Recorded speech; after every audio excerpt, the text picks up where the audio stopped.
Timnas Indonesia baru saja mengalami kekalahan telak 1-5 atas Australia di Sydney Football Stadium pada Kamis 20 Maret 2025 dalam lanjutan kualifikasi Piala Dunia 2026 Grup C Zona Asia.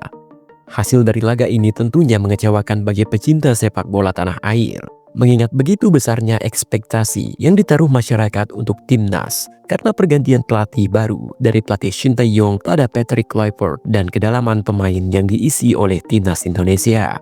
Hasil ini juga sekaligus membuat timnas Garuda terlempar dari posisi 4 besar yang menjanjikan tiket ke putaran keempat.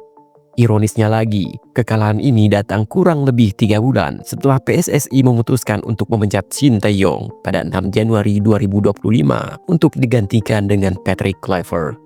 Lalu apakah perubahan ini merupakan blunder yang dilakukan oleh Erick Thohir atau timnas hanya memang belum nyetel dengan permainan Kluivert?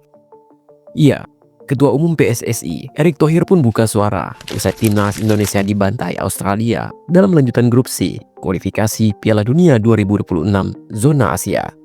Ia mempertahankan akan tetap terus membela perjuangan yang sudah dilakukan oleh Jay Itzes dan kawan-kawan. Sebagaimana yang diketahui, PSSI pimpinan Erick Thohir melakukan perjudian sebelum laga ini. Mereka memecat Shin Tae-yong dari jabatannya sebagai pelatih kepala tim nasional. Sebagai gantinya, PSSI menunjuk Patrick Kluivert, yaitu juru formasi asal Belanda yang disebut PSSI sebagai super team. Namun faktanya, mereka justru gagal mengalahkan Australia. Dalam hal ini, siapa yang harus disalahkan? Keputusan PSSI dan Erick Thohir menggantikan jajaran kepelatihan bisa dibilang begitu mengejutkan karena dilakukan di tengah periode kualifikasi Piala Dunia 26 Zona Asia.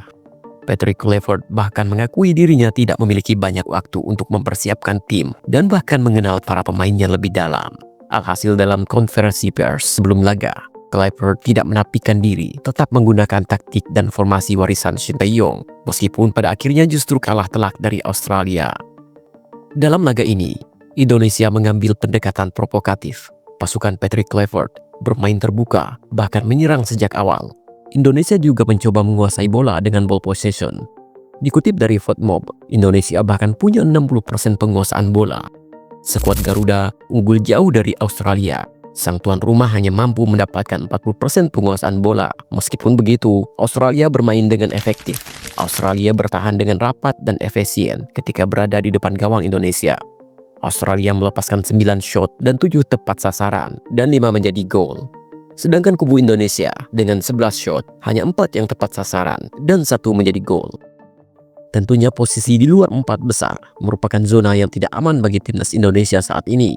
Mengingat nantinya, tim penghuni 2 besar klasemen akan otomatis langsung lolos ke putaran final Piala Dunia 2026.